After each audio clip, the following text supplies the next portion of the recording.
사도신경. 나는 전능하신 아버지 하나님 천지 창조주를 믿습니다. 나는 그의 유일하신 아들 우리 주 예수 그리스도를 믿습니다. 그는 성령으로 잉태되어 동정녀 마리아에게서 나시고 본디오 빌라도에게 고난을 받아 십자가에 못 박혀 죽으시고 장사한 지 사흘 만에 죽은 자 가운데서 다시 살아나셨으며 하늘에 오르시어 전능하신 아버지 하나님 우편에 앉아 계시다가 거기로부터 살아있는 자와 죽은 자를 심판하러 오십니다.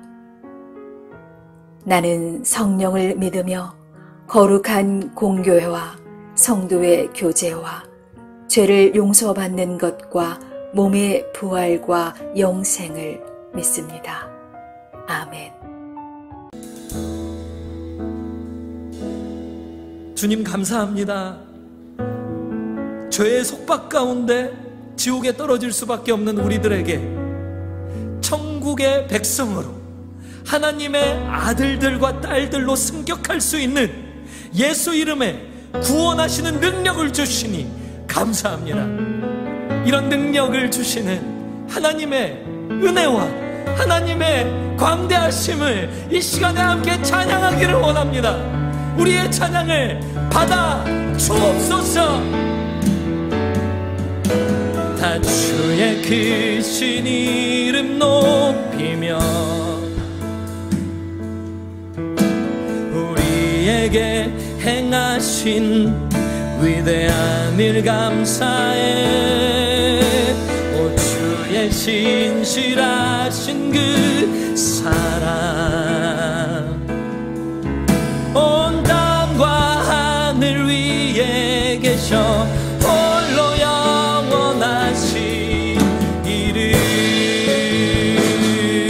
함께 찬양합시다. 다 주의 크신 이름 높이며 우리에게 행하신 위대한 일 감사세. 오 주의 신실하신 그 사랑 온 땅과 하늘 위에 계셔 홀로 영원하신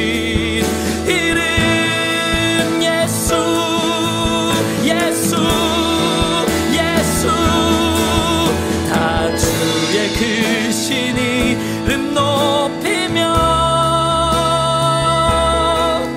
우리에게 행하신 위대한 일 감사해. 오 주의 신실하신 그 사랑 온 땅과 하늘 위에 계셔 홀로 영원하신 이름.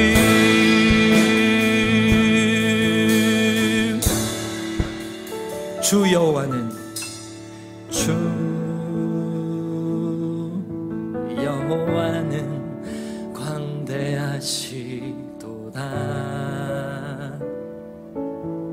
그 거룩한 하나님 성에서 찬양할지어다.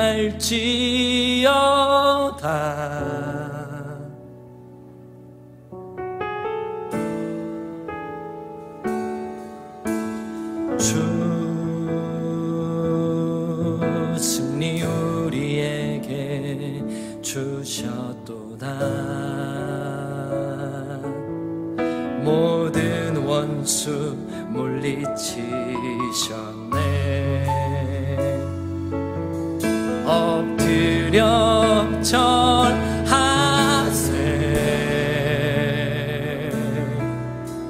우리 한 번 더 소리 높여 찬양합시다. 다 주의 이름, 다 주의 크신 이름 높이며 우리에게 행하신 위대한 일 감사세. 오 주의 신실하신 그 사랑 온 땅과 하늘 위에 계셔 홀로 영원하신 이름 모든 영광과 존귀와 능력을 나 다니엘에게 처음에 나타난 환상 후 벨사살 왕 제3년에 다시 한 환상이 나타나니라. 내가 환상을 보았는데 내가 그것을 볼 때 내 몸은 엘람 지방 수산성에 있었고 내가 환상을 보기는 을레 강변에서이니라. 내가 눈을 들어 본즉 강가에 두 뿔 가진 순양이 섰는데 그 두 뿔이 다 길었으며 그중 한 뿔은 다른 뿔보다 길었고 그 긴 것은 나중에 난 것이더라. 내가 본즉 그 순양이 서쪽과 북쪽과 남쪽을 향하여 받으나 그것을 당할 짐승이 하나도 없고 그 손에서 구할 자가 없으므로 그것이 원하는 대로 행하고 강하여졌더라.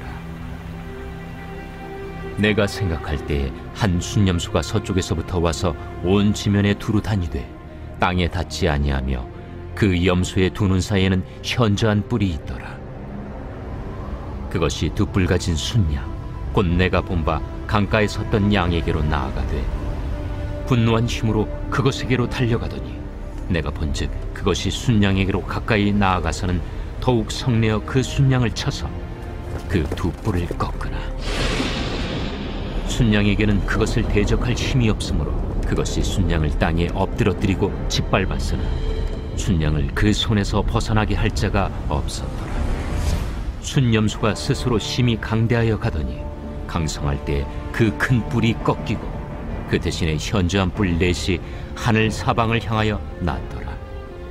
그중 한 뿔에서 또 작은 뿔 하나가 나서 남쪽과 동쪽과 또 영화로운 땅을 향하여 심히 커지더니 그것이 하늘 군대에 미칠 만큼 커져서 그 군대와 별들 중에 몇을 땅에 떨어뜨리고 그것들을 짓밟고 또 스스로 높아져서 군대의 주제를 대적하며 그에게 매일 드리는 제사를 없애버렸고 그의 성소를 헐었으며 그의 악으로 말미암아 백성이 매일 드리는 제사가 넘긴 바 되었고 그것이 또 진리를 땅에 던지며 자의로 행하여 형통하였더라. 내가 들은즉 한 거룩한 이가 말하더니 다른 거룩한 이가 그 말하는 이에게 묻되 환상에 나타난 바 매일 드리는 제사와 망하게 하는 죄악에 대한 일과 성수와 백성이 내준 바 되니 짓밟힐 일이 어느 때까지 이를까? 그가 내게 이르되 2300주야까지니 그때 성소가 정결하게 되리라.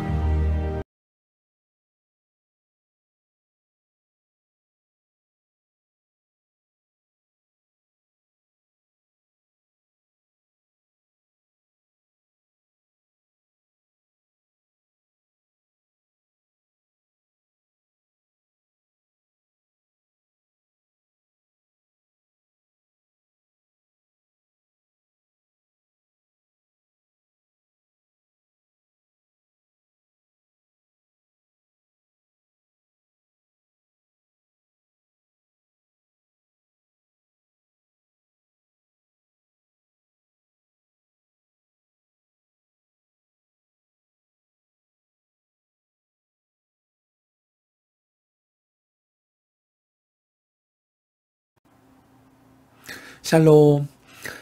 오늘 하루도 하나님의 은혜 가운데 하나님의 계시의 주인공들 될 수 있기를 원합니다.